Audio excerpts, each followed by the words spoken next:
ஸ்ரீராமச்சந்திர பரபிரம்மணே நமஹ. தேவர்கள் வசிஷ்டரை அணுக விஸ்வாமித்திரர்கிட்ட வசிஷ்டரே வந்து நீங்கள் பிரம்ம ரிஷி தான், அதில் சந்தேகமே இல்லைன்னு சொல்ல பார்த்து அவர் ரொம்ப சந்தோஷம் அடைகிறார். இப்படி விஸ்வாமித்திரனுடைய வரலாற்றை சதானந்தர் ராமலக்ஷ்மணாளுக்கு விவரித்து முடிக்கிறார். விஸ்வாமித்திரனுடைய வரலாற்றை சொன்ன பிறகு ரொம்ப வியப்படைகிறார் ராமலக்ஷ்மணா. ஜனக மன்னரும் மெய்சீர்த்து போய் கைகூப்பி நின்றுண்டு, உயர்வு பெற்ற பிரம்ம ரிஷிகளில் வசதியானவரே, உங்களுடைய பார்வை என் மேலே பட்டத்தினால நான் தூய்மை அடைஞ்சிருக்கேன். உங்களுடைய தவத்தின் வளமை அளவிட முடியாதது. உங்களுடைய மன உறுதியின் மேன்மை கற்பனைக்கு கூட எட்டாததாக இருக்குது. எண்ணி எண்ணி வியக்கிறதுக்கு அற்புதங்கள் நிறைஞ்ச உங்களுடைய வரலாற்றை கேட்க கேட்க மேலும் கேட்கணுன்ற ஆவலும் உண்டாருது. நாளை காலை மீண்டும் நம்ம இதை நாங்கள் கேட்கணும்னுட்டு சொல்லிட்டு போகிறார். ஜனகருக்கு விடை கொடுத்து அனுப்பிட்டு விஸ்வாமித்திரர் ராமலக்ஷ்மணாலோட அந்த நகரத்துக்கு தங்களுக்கு ஏற்பாடு செய்யப்பட்டிருந்த விடுதிக்கு போய் சேர்றாங்க. அடுத்த தினம் ஜனக மன்னர் விஸ்வாமித்திரரை சந்திக்கிறார். எனக்கு கட்டளை இடுங்க, நான் இப்போ செய்ய வேண்டியது என்னன்றத சொல்லுங்கன்னு கேட்குறார். தர்மம் தவறாதவரும் சொல்வன்மை மிக்கவருமான விஸ்வாமித்திரர் சொல்கிறார், ராஜாவே, தசரத மன்னனின் மகன்களான இந்த ராம லக்ஷ்மணா விற்போர் சாஸ்திரத்தில் வல்லுநர்கள், தர்மத்தின் பாதையிலேருந்து விலகாதவா. உன்கிட்ட இருக்கிற சிறப்பான வில்லை இவா பார்க்க விரும்புகிறான். அதை இப்போ பார்க்கறதுனால உனக்கு பெரும் நல்ல விளைவு ஏற்பட போகிறது. அந்த வில்லு இவாளுக்கு காண்பிக்கப்படட்டும். அதற்கு பின்னர் சக்கரவர்த்தி திருமகன் ராமன் தான் விருப்பம் போல் செயல்படட்டும்னு சொல்கிறார்.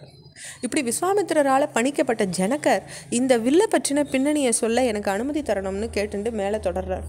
என்னுடைய முன்னோரான நீமி சக்கரவர்த்திக்கு தேவராதர் அப்படின்ற ஒரு மகன் இருந்தார்.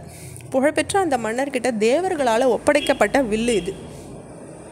தக்ஷனுடைய யாகத்தில் தனக்கு அவமதிப்பு நேர்ந்த போது சிவபெருமான் அங்கே கூடியிருந்த தேவர்களின் சிரங்களில் கொய்யறதுக்காக தன்னுடைய இந்த வில்லை கையில் எடுத்துட்டார். மனம் கலங்கின தேவர்கள் சிவனை வேண்டிண்டு கோபம் தணிஞ்ச அந்த ருத்ரர் அந்த வில்லை அவாகிட்டேயே ஒப்படைச்சு அவளுக்கு அருள் பண்ணினார். அந்த புண்ணிய சீலர்கள் என்னுடைய முன்னோர்களில் ஒருத்தரான தேவராதர்கிட்ட இதை ஒப்படைச்சாங்க. ஜனகர் மேலும் தொடர்ந்து சொல்கிறார், இது ஒரு பக்கம் இருக்க, முன்னொரு முறை ஒரு யாகம் செய்கிறதுக்காக நான் அதை தேர்ந்தெடுக்கப்பட்ட ஒரு நிலத்தை கலப்பையால் உழுதேன். அந்த கலப்பையின் போக்கில் நிலத்தில் ஏற்பட்டிருந்த ஒரு கோட்டிலிருந்து ஒரு பெண் தோன்றினான். அப்படி கர்ப்பத்தில் வசிக்காமல் என்னுடைய பெண்ணாயிட்ட சீதையை மனம் செஞ்சு கொள்ள பல அரசர்கள் முன் வந்தாங்க.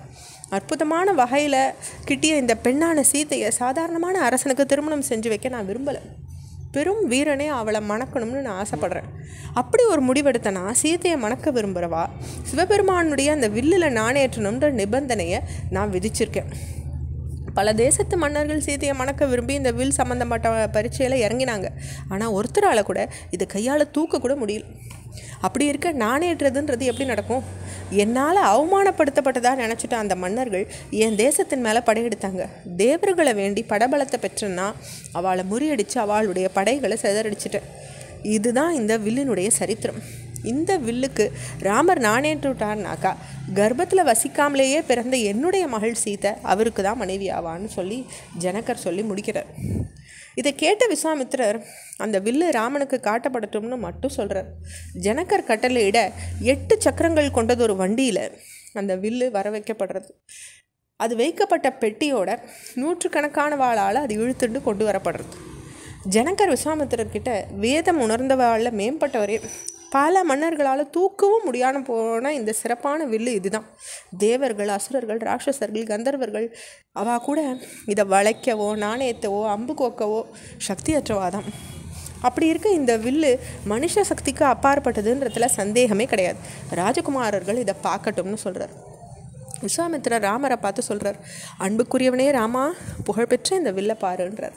விஸ்வாமித்திரனுடைய கட்டளை ஏற்றுட்டு வில்லை பார்த்த ராமர், உன்னதமான இந்த வில்லை கையில் எடுத்து வளைச்சி பார்க்க நான் முயற்சி பண்ணலாம் இல்லையா அப்படின்னு கேட்குறார்.